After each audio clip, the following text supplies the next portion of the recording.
Jersey. I'm grateful to stand here tonight, Madam President, but I would like to ask unanimous consent that floor access is granted to my communications director, Jeff Geertz, father of two amazing daughters. On his Christmas card, it was so moving to me. He should be home with them at this late hour, but I'm hoping you'll give him permission to be on the floor without objection. And to my chief of staff, who does not have two beautiful daughters, but has a lot of plants that need watering. She should probably be home doing that, but I'd like to get her a permission to be on the Senate floor as well. Without objection. Thank you very much.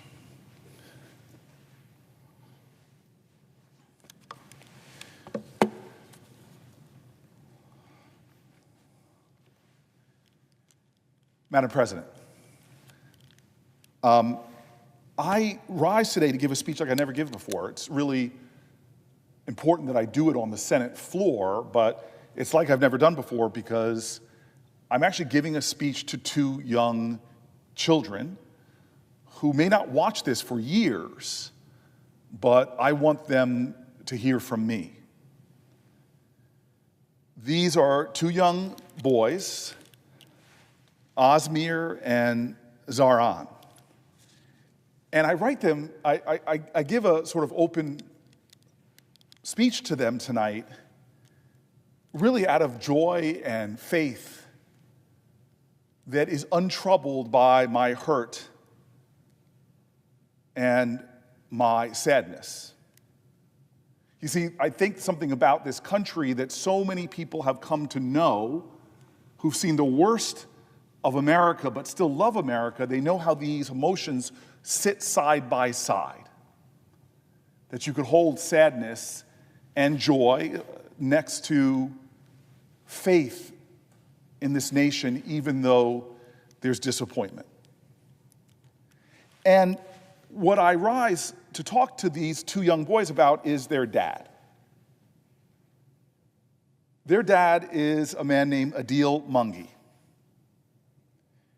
He is an extraordinary man. I've met many people from New Jersey, but this man was so extraordinary that the President of the United States of America chose him because of his qualifications to be a justice on the Third Circuit Court of Appeals. That was why he was chosen, but he also happened to be a glass ceiling breaker.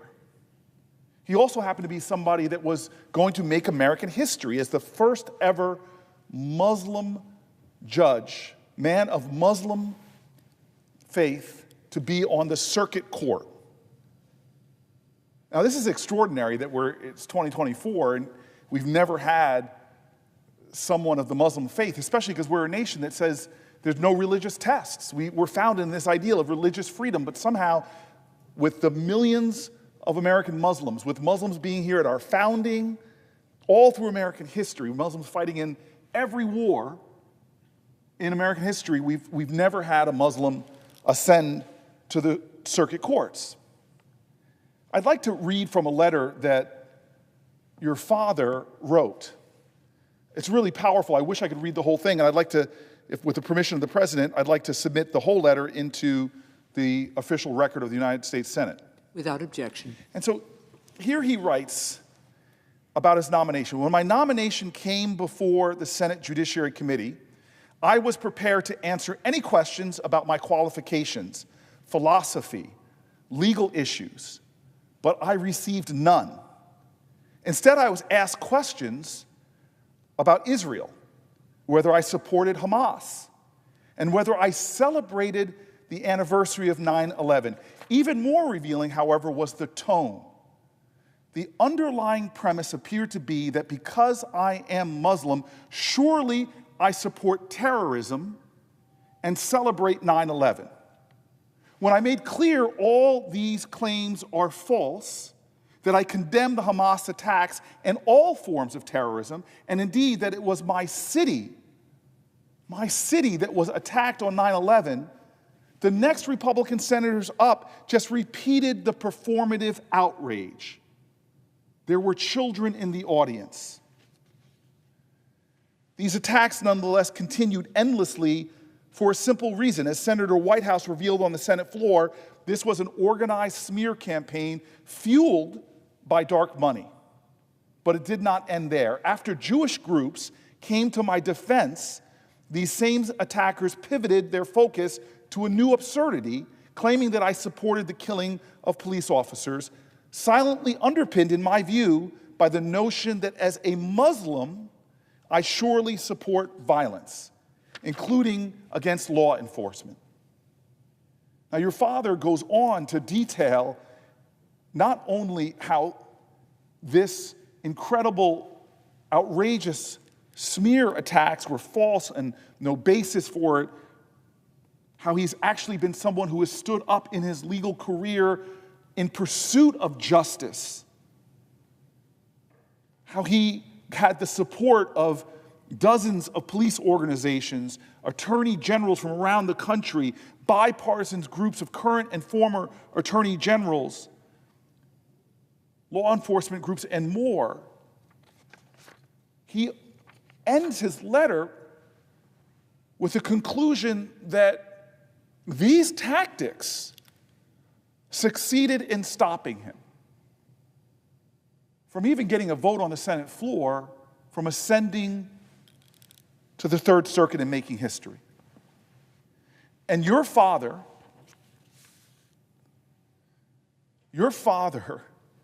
concluded his letter by saying a truth. Our country faces an incoming tsunami of bigotry and hatred and discrimination. It targets Muslims, Arabs, Jews, Black people, the LGBTQ community, and many others. And this is not in the letter, but I remind people that hate crimes are on the rise across our country. Back to his letter, Osmir and Zarin, back to your father's letter, and it always pretends to be something other than what it is. These forces are fueled not only by their proponents, but equally by the collaboration and the silence of the spineless. They can be defeated only by those who lead voters with courage, not with who sacrifice principles for votes. But courage can be found outside of politics. American Muslims are part of this nation's fabric and will not cower. This campaign was intended to make it intolerable for Muslims, proud of their identity, to serve this nation. It will fail. Our Constitution forbids religious tests for any office of the United States, and American Muslims will cherish that fundamental value even if others apply it only selectively. Your father continues, I have battled for justice even if it meant there would be none for me. I read that line, Osmir and Zarin, I read that line and it gave me chills because it reminded me of my own family and stories of people who fought for justice that they would never enjoy. It reminded me of the history in this country when suffrage leaders fought for the vote for black men, the suffrage for blacks, and they would not enjoy it as women. It reminds me of so many Americans who still stood up for principles and ideals that our country proclaims even when they would not enjoy them.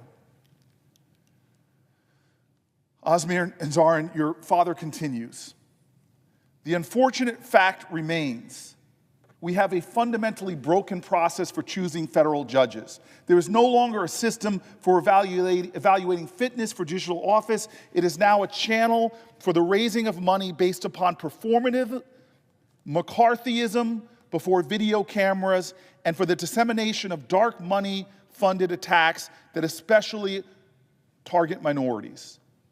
None of the nominees pay the price, and so does our nation. Who will give up the rewards of private sector success for public service if the added price is character assassination and the wading through a senatorial swamp like this one? This process must be reinvented to protect nominees from threats, both reputational and physical, in an era of congressional dishonor, where disinformation reigns and all decency has been abandoned. I set forth this record of my experience and my opinions so that this playbook will be recognized the next time, and there will be a next time, a Muslim is nominated to a prominent position of service. He ends with this: to return to President Eisenhower's words, Americans must now look at the story of this nomination and ask themselves, is this who we are? To these two young boys, he ends, for my children, I hope America one day lives up to President Eisenhower's promise, even if not today. For my part, I entered this nomination process as a proud American and a proud Muslim. I exit the process the same way, unbowed.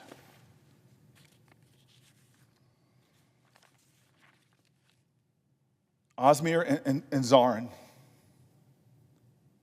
I remember this day and the excitement I felt when I walked into that hearing room, these wood-paneled, historic chamber.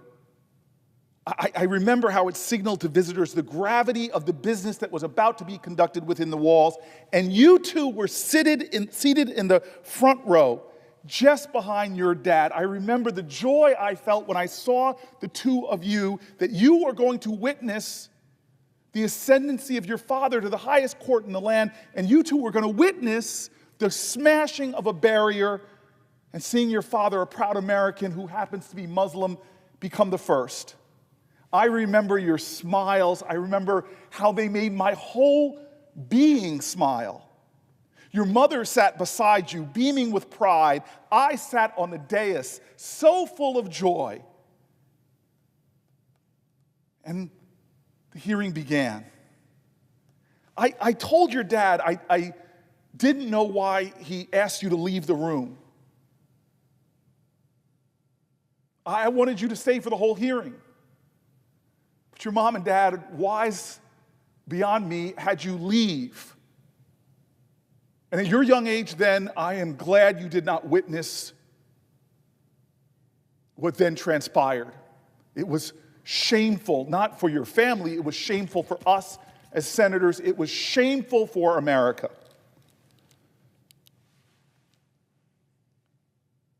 You heard your father detail the remarks and the questions that were so degrading and demeaning. They weren't successful. They couldn't degrade or demean the character of your father, but they were degrading and demeaning. Questions that have never been asked in all of American history to a nominee.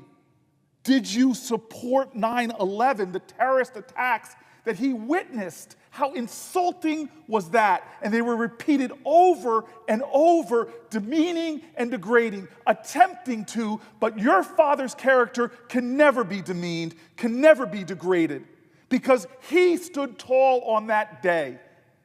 And in a history in this country of so many women and black men and immigrants and Irish and Italian and Catholics and Asian Americans, Japanese and Chinese who have been insulted and looked down upon and faced bigotry, your father, like generations of other Americans who were told they weren't good enough because they were different, your father stood in the saddle and took the assaults, and he never, ever, ever backed down. Calmly and repeatedly, he answered the inane questions. The darkness directed towards him, he showed his light. I would be remiss if I didn't tell you over and over again how brilliant your father is, how he got to that seat amidst thousands of talented lawyers across your country. Your father stood out to the President of the United States as one of the best. He is a top litigator. He's cherished by his colleagues. His legal acumen and intellect were part of the reasons I recommended him, because all throughout my state, On both sides of the aisle, people told me how amazing your father was, how talented your father was, how this was a layup for the court, how he would elevate the judiciary.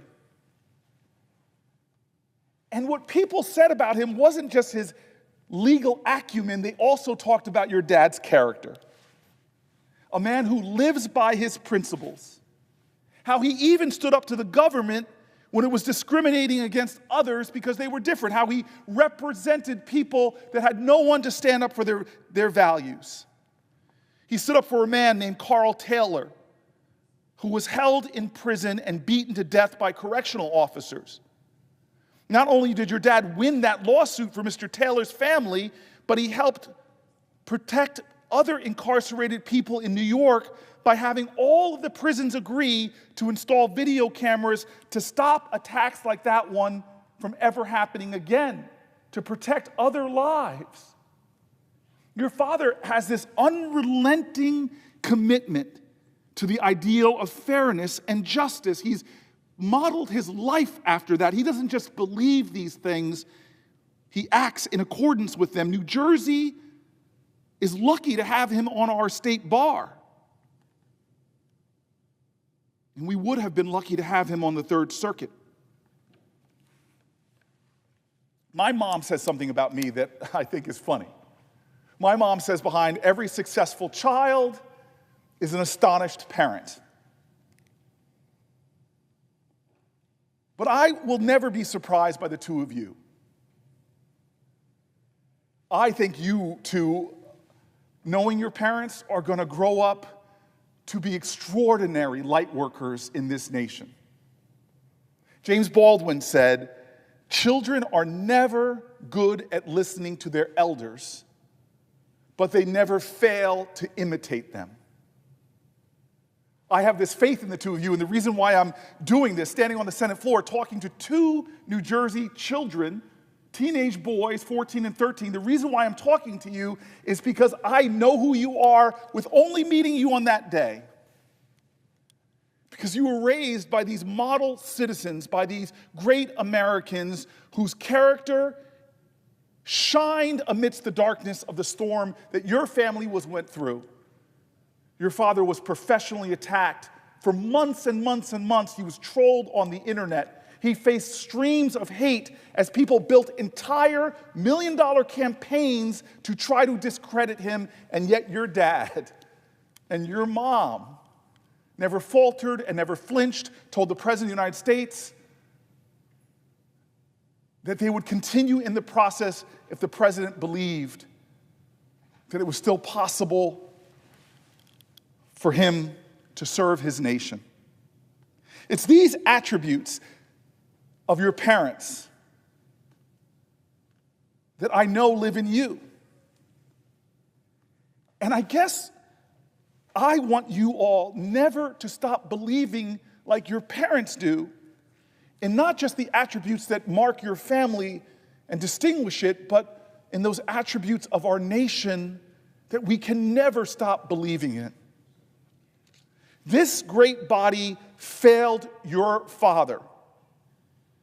It failed the American people. It is one of the most painful chapters I've had in public life. The American people deserve a government that just doesn't function in accordance to fairness, but upholds the ideals that are so core to this country that everyone is created equal. That there should be liberty and justice for all. That's not what happened in this episode. It's not what happened to your dad. He was treated differently because of his faith. Bigotry was used to attempt to demean him. Lies were used to discredit him. The broken political system was used to dissuade and intimidate people from standing up for him. It was a dark moment in the Senate's history, I tell you this. But your father, whose character I believed in before the process, has shown a character that inspires me now more than ever. I want to ask you two to never stop believing in the ideals of this nation because it is why your father is who he is. Your parents told me their fealty to America, their love of this country has unfaltered.